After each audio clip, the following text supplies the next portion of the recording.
Hello साथीहरू, आज चाहिँ बर्थडे स्पेसल गर्नु हुँदै रहेछ र बर्थडेमा यसो केही कुरो खाँदै उयो गर्दैछु हो।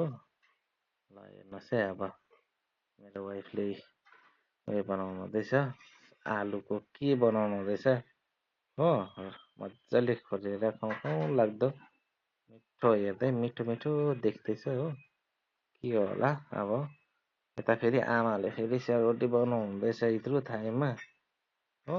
3टा जस्तो मात्रै सेलरोटी आँट्ने ताई छ, अनि आमाले बनाउनु हुँदैछ चुल्हामा हो।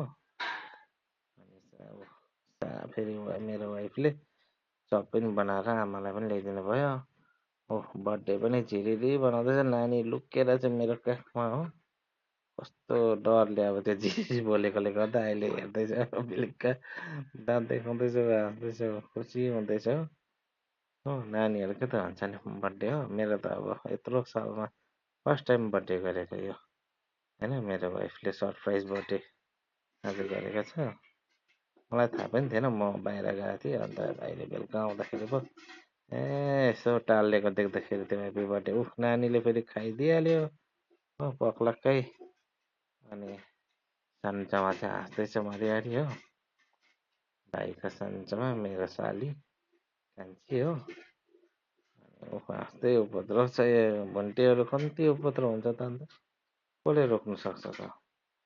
मेरो आप्पा हुनुहुन्छ, उहाँ चाहिँ आप्पाले पनि खानु हुँदैछ हो।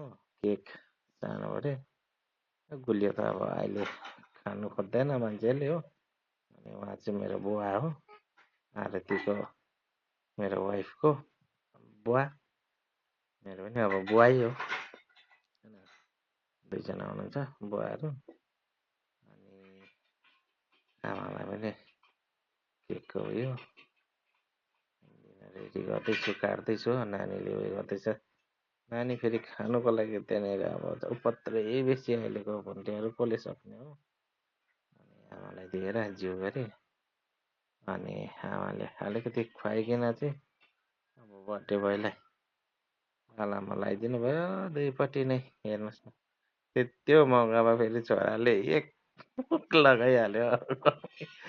मुख हेर्नुहोस् न, मुख कलर कस्तो भएको छ हेर्नुहोस् न। ऊ तान्दैछ हो, उही खाउँ उही खाउँ भन्छ। यस्तो पत्रो छ नि, बाटे फेरि कसले सक्ने हो। र अब बर्थडेको लास्ट हो। थ्याङ्क यू फर वाचिङ मेरो यो भिडियोलाई।